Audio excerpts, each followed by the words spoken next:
Hey guys, welcome back to the series. We're picking up the story in Mark's Gospel from chapter 9, from verse 2 to 9 today. You can go and read that story, but basically we have here a transition in Jesus' ministry, and really for me, one of the strangest events to happen in Jesus' life.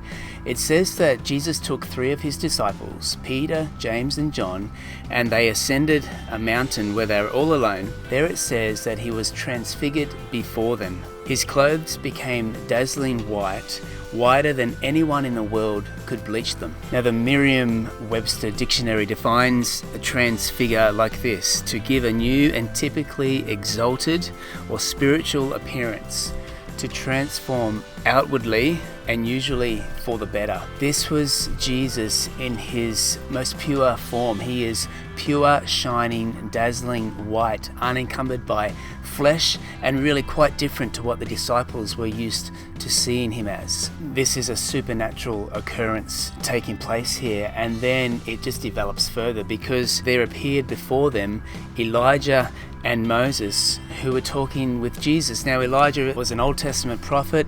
Moses was the one who gave the law to the Israelites. So here we have representatives from the Old Covenant, the law and the prophets, Moses and Elijah talking with Jesus. It's truly astonishing. And the disciples are freaking out, and Peter doesn't know what he's saying. He says, hey, let's build 3 shelters, one for each of you. Quite frankly, he had no idea what was going on. There was no explanation to this. And then a third supernatural thing happens here. It says a cloud appeared and a voice came from the cloud, "This is my son, whom I love. Listen to him." And this voice coming from heaven is reminiscent of the beginning of Jesus' ministry when Jesus was baptized, and we read that a voice came from heaven then and said, "You are my son whom I dearly love, and with you I'm well pleased." Now the voice, the Father's voice, is speaking not directly to Jesus but about Jesus to whomever would listen. Peter, James and John were there, and now we get to listen to these words.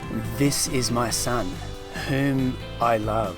Listen to him." So at the very beginning of Jesus' ministry, at his point of baptism, he hears a voice from heaven. Here in this turning point in his ministry, as he has been communicating with his disciples about setting his face to Jerusalem, about the impending suffering, agony and death that he would go through, now at this point he's hearing a voice from heaven preparing him for this next step of the journey. It is almost like the coach's encouragement at halftime. Stick to the game plan. Go get it. Go finish what you came here to do. And I can't help but think of another mountain that in the future Jesus will have to ascend, this time all alone, and this time without a voice intervening from heaven. It would be the hill of Calvary, where Jesus would be nailed to the cross to undergo the suffering that he would endure for the sake of all mankind.